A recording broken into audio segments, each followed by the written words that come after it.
This case starts with a terrified 16-year-old girl who runs to her neighbour's house in the middle of the night. She turns up and she's screaming that her parents have just been murdered. But when police arrive at the crime scene, nothing adds up. There's no signs of forced entry, but she wasn't lying or mistaken. The bodies of both her parents are lying there in pools of blood. But there's one thing that officers can't ignore, and that is that the girl's story keeps changing. But when forensic evidence starts to tell a different story, they start to question what really happened that night in Bellevue, Idaho.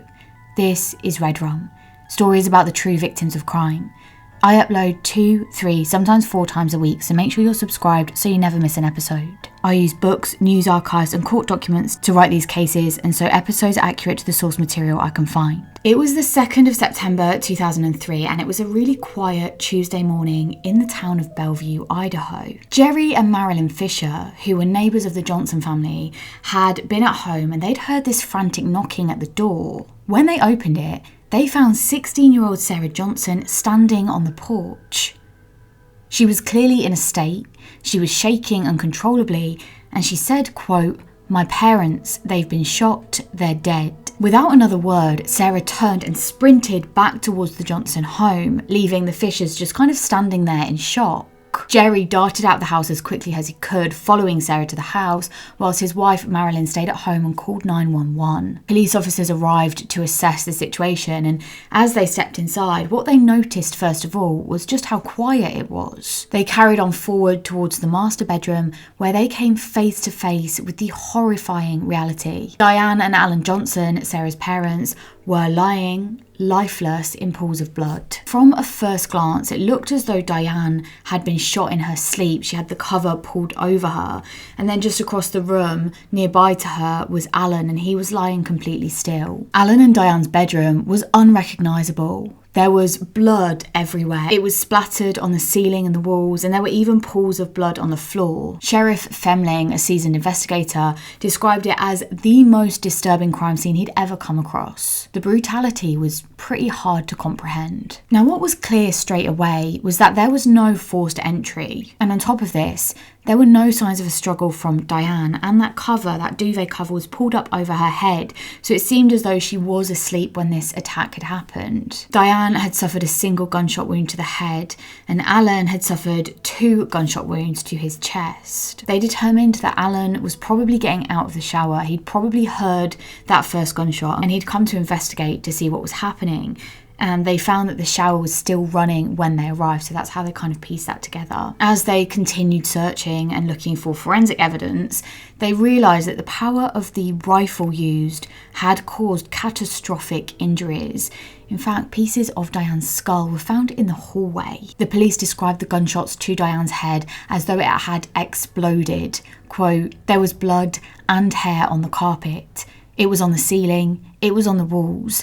There was part of a skull cap in the hallway." They managed to determine that they had both probably been shot around 6:20 a.m. And also inside their bedroom, there was this kind of decorative cross that had fallen onto the floor. They thought that had happened. It had probably come dislodged as Alan had stumbled from the bathroom towards the bedroom after he'd been shot. Nearby, they found these 2 kitchen knives, and they were point to point on the floor. And then just across, they saw another knife on the guest bed.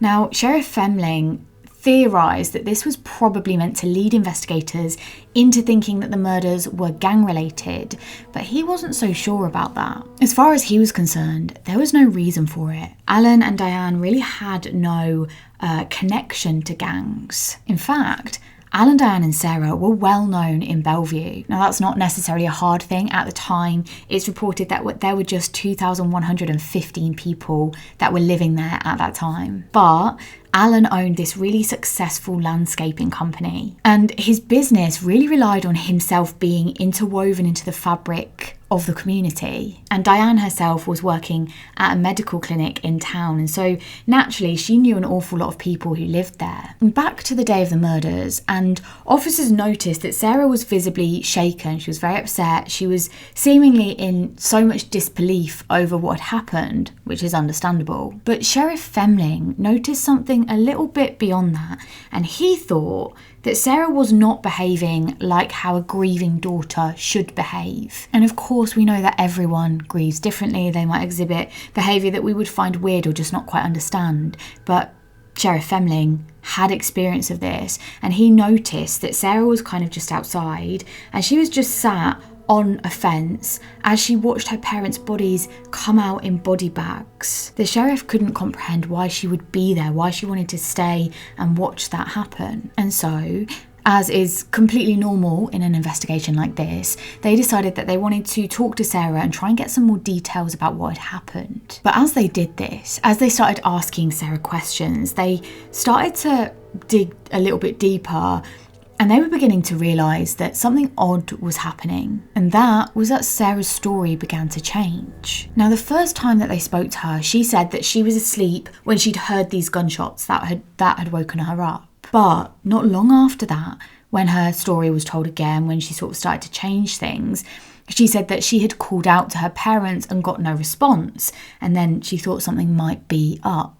Her first story, where Sarah claimed that she'd been in her bedroom when she'd heard these gunshots, then progressed to her being so terrified that she ran to her parents' bedroom. She said that is when she found them in these pools of blood. She panicked, and that's when she ran to her neighbour's house, and then they called 911. But with there being no sign of forced entry into the house, this raised the first question. If an intruder had committed the crime, why hadn't they had to break in? And on top of that, nothing of value was taken and there were no signs of a struggle. It appeared as though the killer knew the family. They had access to the house, at least knew how the house was laid out. They were familiar enough with it to go straight to Diane and Alan's bedroom and commit the murders and then leave. And so, of course, the investigating team decided that they really needed to take a closer look into Sarah's background. It was, of course, possible that Sarah was changing her story through confusion. This could have just been from the unbelievable amount of trauma that she'd experienced over the last few hours and then days. To find out more about Sarah, the investigating team spoke to a number of Sarah's friends, her teachers, neighbours, family members, and this is what they found out. Sarah was a typical teenager in many ways. She was rebellious, she was determined, and she wanted her independence. She was eager to experience life for herself. But there was this kind of undercurrent of dysfunction in the Johnson household. And that was the thing that really came out. That was at the forefront of what family and friends told police officers. They also told them that Sarah had recently become infatuated with an older boy that she was dating. Bruno Santos was 19 years old and he had links to a Mexican drug gang. And what really sparked investigators' interest in Bruno was that Sarah's parents fully disapproved of the relationship. And although this kind of bad boy persona had been what had attracted Sarah to him, of course her parents were concerned, and to be honest, they were seemingly horrified with the whole thing. They even threatened Bruno, saying that they would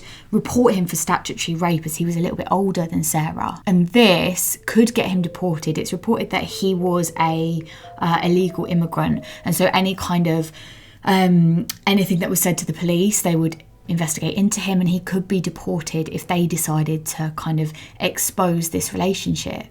Alan told Bruno this to his face and he did it all whilst Sarah was there. So this really kind of sparked this explosive dynamic between Sarah's parents and Sarah and Bruno. It was the source of pretty much all of their arguments, really. And it was clear that they were never going to agree on this, but also Sarah was 16 years old. She was living in their house. And so really, she didn't have much of a choice. In those few months leading up to the murders, Sarah's parents had taken really definitive measures to keep her and Bruno apart from each other. They grounded Sarah repeatedly. They kept her in. They made sure that she knew she wasn't meant to see Bruno. But for Sarah, this feeling of being controlled was absolutely unbearable for her. There had been explosive arguments between both parents and Sarah, but particularly between Sarah and her mum Diane. Diane felt that Sarah was slipping away from her, and despite her best efforts to try and keep Sarah on the right path, Sarah was determined in her relationship with Bruno. That was her main priority. There was this bitterness between them, this kind of unspoken and spoken resentment, and it was clear that Sarah had really made her decision already. She was not going to allow her parents to ruin her love story. And so Sarah was obviously suspicious, but how could a daughter have had anything to do with her parents' murder? It was absolutely unbelievable. And so the focus really was on Bruno at this point and what he'd done to make sure that they could be together. And as we know, Bruno was really at the centre of all of the arguments. As far as her parents were concerned, he was the reason why Sarah had started to rebel, and he really was the source of all of the challenges that they were facing with her. But the truth was, as much as Sarah's behaviour changes might be able to be linked back to her meeting Bruno, she was a determined woman, and it turned out actually that she wasn't going to let anyone tell her what to do, not even Bruno. Officers were looking into Bruno, and they looked into his movements over the course of that evening of the murders. But what they found was that he was confirmed through witness corroboration that he was nowhere near the Johnson home on the night of the killings. And on top of that, there was just complete lack of physical evidence connecting him to the crime scene. And so very quickly he was ruled out. And of course, with Bruno ruled out, there's only one person left that police thought it could possibly be. Now, obviously, police are investigating this. They've been looking for and gathering forensic evidence. And they had found that when they were searching the house, one of the team had looked on the back of the bathroom door, and they'd seen that on one hook there was this blue dressing gown bathrobe hanging there. And then on the hook next to it, it was empty, as if something should have been hanging there but had been removed or taken away. Now, this might not have had a huge amount of meaning had it not been for what they found next. As they were searching the areas surrounding the house nearby, they came across this pink bathrobe that had been dumped in a rubbish bin. It looked as though it had specks of blood on it, but they were on the back of it as if it had been worn the wrong way round, possibly to kind of minimise blood transfer onto the person who was wearing it. And when that blood was taken in for testing, they found that it did match Diane. It showed without a doubt that whoever was wearing it must have been physically close to Diane when the murders were happening. On that pink bathrobe, they also found gunshot residue, again showing that without a doubt it must have been worn, or at the very least very nearby, when the gun was fired. And then they found even more evidence inside the pockets. And I think that phrase, smoking gun, this is like a prime example of pretty much that. Inside the pockets were bullets and a blood-stained latex glove. Obviously, the evidence is mounting up. And although it doesn't prove whoever was wearing it, the robe, was the one who actually pulled the trigger, it strongly suggests that they were actively involved in holding the weapon, in being there, and in cleaning up the crime scene afterwards. Now, there's a couple of conflicting reports on where or how the robe was found. There are two possible versions. Either way, the kind of outcome is the same. But either this person who had been wearing it had dumped it in the rubbish bin outside the house, and that's where it was found, or the other version is that it was dumped in that rubbish bin, but then collected by the rubbish truck. That rubbish truck was then stopped just before it left the street, and its kind of contents was taken in for forensic testing, and that's how they located it. I think it kind of shows the perpetrator's immaturity in this moment. They haven't thoroughly thought through what's going to happen, timings of everything. They've just thought, if I put this in the rubbish bin, I know the rubbish is going to get collected, it's going to go at some point. But because Alan and Diane's bodies were found so early in the morning, that rubbish truck never actually got to leave. And so this really major piece of evidence, this kind of smoking gun, was found, and it was really, really incriminating. The DNA on that bathrobe matched Sarah. It's not wholly surprising given that it belonged to her. But the fact that it had GSR, gunshot residue, on it and Diane's blood completely contradicted the claim that she had never seen what had happened or never been near her parents' bodies. One of the other big pieces of evidence that was found was the actual gun that was used. It was a .264 Magnum Winchester rifle, and it belonged to a guy called Mel Spiegel. He was a tenant who lived in the guest house that was on the Johnsons' property. The chilling thing about this having been the weapon that was used in the murders is that the shooter would have had to literally reload it as they were committing the crime. They would have had to reload rapidly in order to actually shoot both victims. They would have had time to think. They would have had to do it with precision and have at least a basic understanding of how that gun worked. When Mel was questioned, he said that he kept the rifle in his closet, but there were no locks or anything on it. It was kind of easily accessible. And when the guest house was searched, they found the rifle's scope, which Mel confirmed had actually been attached to the murder weapon before the murders. And he also was able to give them a solid alibi for where he was. He was away for that Labour Day weekend, the whole weekend, so he was cleared. And the other person living in the guest house, Angie Spiegel, she was similarly away for that Labour Day weekend, so she was cleared too. Now, when forensics took that rifle in for testing, they found that there were some unidentified prints on it. They didn't match Mel or any of his family members. They didn't match either of Sarah's parents or Sarah. And Sarah argued that surely this meant what she was saying was true. There was someone else there that night. They had somehow known where the guns were kept, or I don't know, maybe it was a lucky guess. Either way, the only way their fingerprints could have ended up on the weapon was if they had handled it shortly before the murders or just relatively recently, i.e., in Sarah's opinion, when the murders had happened. It proved that she wasn't the one that pulled the trigger. The investigation kind of pressed on, and they pulled in lots of different people to compare the prints to. Now, they weren't really suspects. They were just kind of, from my understanding, they were just kind of eliminating anyone who might have had access to that weapon. And it was during this fingerprint kind of analysis that they tested a good friend of Mel's, Christopher Hill. Christopher had previously used the rifle when he was with Mel one time. And when forensics got the results back, they found that the fingerprints were a match.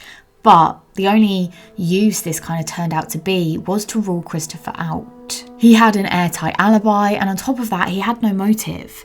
So, back to square one, as far as the police are concerned, Sarah's looking like a very likely suspect. As part of their investigation, they had ended up conducting some examinations on Sarah. One of those physical examinations showed that she had bruising on one of her shoulders, and it was consistent with bruising that would be caused from rifle recoil. Beyond this, they also found a rifle shell in Sarah's bedroom, and forensic testing came back to show that it was a match to the Winchester Magnum, and, chillingly, it also had Diane's tissue matter on it. How had that been in Sarah's bedroom if she'd been nowhere near them when the murders had happened? The evidence was quickly mounting up, and Sarah really was in line as the only suspect. This only increased when officers found that before the shooting, the weekend before the shooting, Sarah had actually been staying in the guest house where that rifle had come from. She'd been sent out there as part of a punishment that her parents had given her. They had basically found out that she'd been seeing Bruno, and she'd stayed the night with him just a little while before, and so as her punishment they sent her out to the guest house to stay there overnight. The police continued to question Sarah, but she just wouldn't budge on her stance. She didn't know who had killed her parents, but it certainly wasn't her, and her changing accounts all centered around her confusion because of the trauma that she was facing. But investigators pressed her. They said that a detail they told her didn't make any sense. It was inconsistent with the crime scene. It was something that would really be a pin in the investigation for the next steps. Sarah said that the door to her parents' bedroom was closed when all of this had happened. When she first went to check on them after she heard the gunshots, that door was closed. She claimed she didn't enter the room, and instead she ran to the neighbour's house, and that's where they called 911 from. The reason she'd left was because she'd seen some blood, but the door had been closed. That was the main thing. But when officers arrived, the door to Alan and Diane's bedroom was open. It allowed investigators to immediately see these bodies lying inside. And the blood evidence showed that the door had been open when the shooter had left the room. If the door had been closed, it might have supported Sarah's claim that she didn't see the crime scene in detail and just kind of fled in panic. The fact the door was open contradicted Sarah's version of events. And in fact, the investigators who had been interviewing Sarah thought that her version of events seemed really rehearsed and oversimplified, almost as though she was trying to minimise her connection to the murders by altering the details of her proximity to the scene. As far as investigators were concerned, Sarah had staged this crime scene and then left in a hurry to try and establish her alibi and saying that she had gone straight to the neighbour's house. Anyway, by October, so 6 weeks after the murders had happened, a new piece of evidence came to light, and this really sealed the investigators' decision that Sarah was guilty. They charged her, and eventually the case did go to trial. That key piece of evidence was a left-handed leather glove. It was found at the crime scene. In fact, it was found just outside the home, kind of near the guest house. It had gunshot residue and DNA on it. The lab results showed that DNA belonged to Sarah. Investigators believed that Sarah had used the glove to handle the weapon, and ultimately that's why her fingerprints weren't actually found on the gun, because she'd used gloves. When the case eventually went to trial, Sarah's defence attempted to argue that the glove could have been planted at the crime scene, but because of the forensic evidence, the GSR and Sarah's DNA, alongside the circumstantial details, it was a strong piece of evidence, and the defence couldn't really properly argue with it. Sheriff Femling had said, quote, "When the state lab came back and they said, we have Sarah's DNA inside the glove, we said, there it is, we got her." Sarah's trial began in March 2005, more than a year after the murders. The prosecution painted a chilling picture of a young girl who killed her parents so that she could be with her boyfriend. In their eyes, Sarah's motive was really clear. She had planned and executed the murders in this kind of desperate attempt to gain her freedom from the controlling influence of her parents. During the defence's argument, they said that Sarah had been the victim of an intruder and that the evidence against her was purely circumstantial. But the evidence was overwhelming. There was blood, there were the gloves, of course, there was the pink dressing gown or bathrobe. Each piece of evidence painted a damning picture of premeditated murder. Sheriff Femling said, quote, "There's no question she planned this. This wasn't spur of the moment." But Sarah maintained her innocence throughout the proceedings. And of course, the trial took a real toll on the family and friends of Sarah. They had to come and testify against her. Her brother Matt came and testified in court of the kind of open warfare between Sarah and their mother.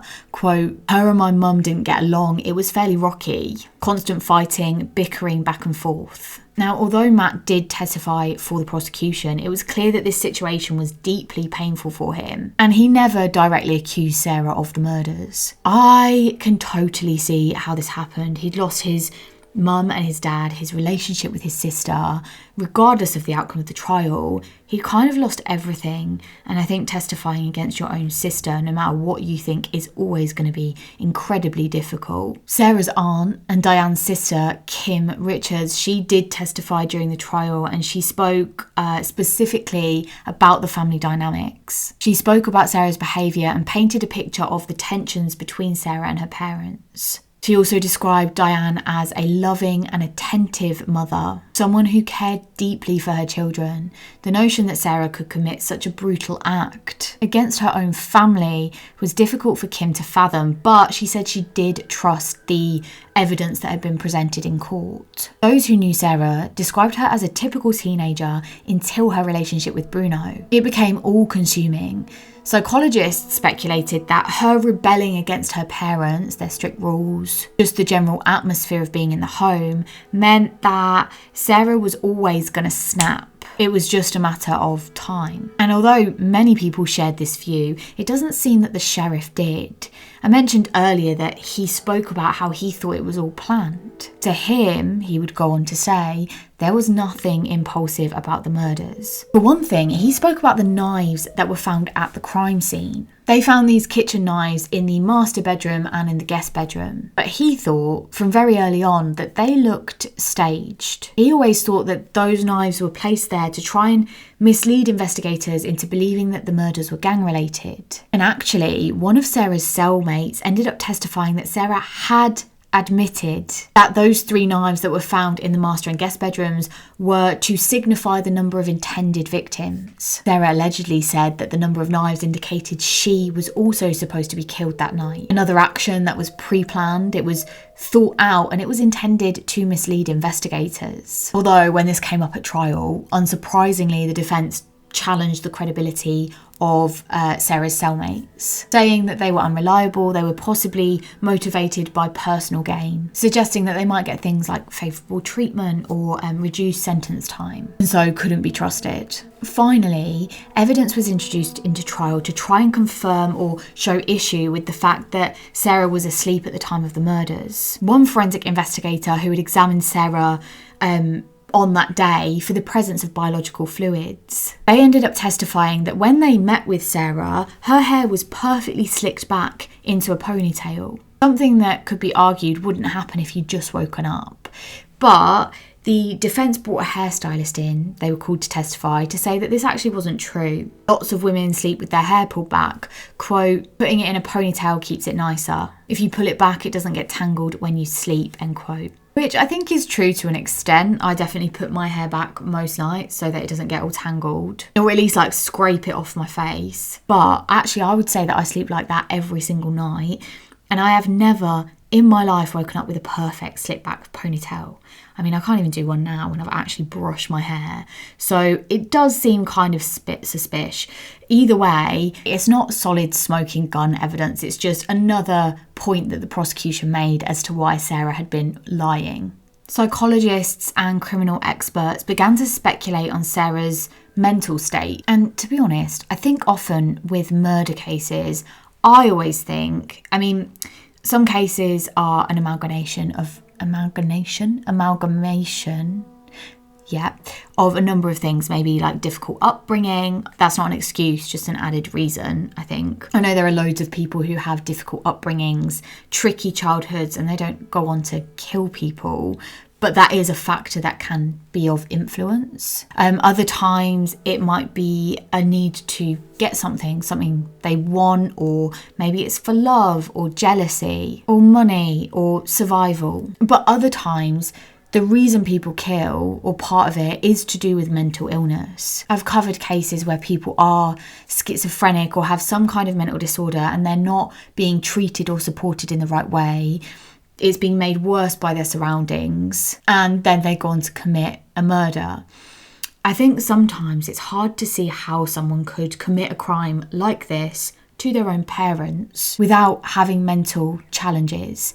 I struggle to understand it. I know a lot of you will as well, but I'm aware that what I do, because I can't understand it, is sometimes I just go straight to, well, they must not be mentally okay. That's the only reason that it could be. But sometimes, a lot of the time, that's just not the case. And these people, for whatever reason they've come up with to justify it to themselves, do decide that this is the option they want to take. They want to murder. In this case, they want to murder their parents. Now, in terms of the defence's case, they really tried to argue the no blood, no guilt angle. They stated that given how close the shooter would have been to the victims, and alongside the blood evidence found at the scene, the blood on the ceiling and the walls, the brain matter found in the hallway, they said that the person firing the gun would most likely have been covered in blood.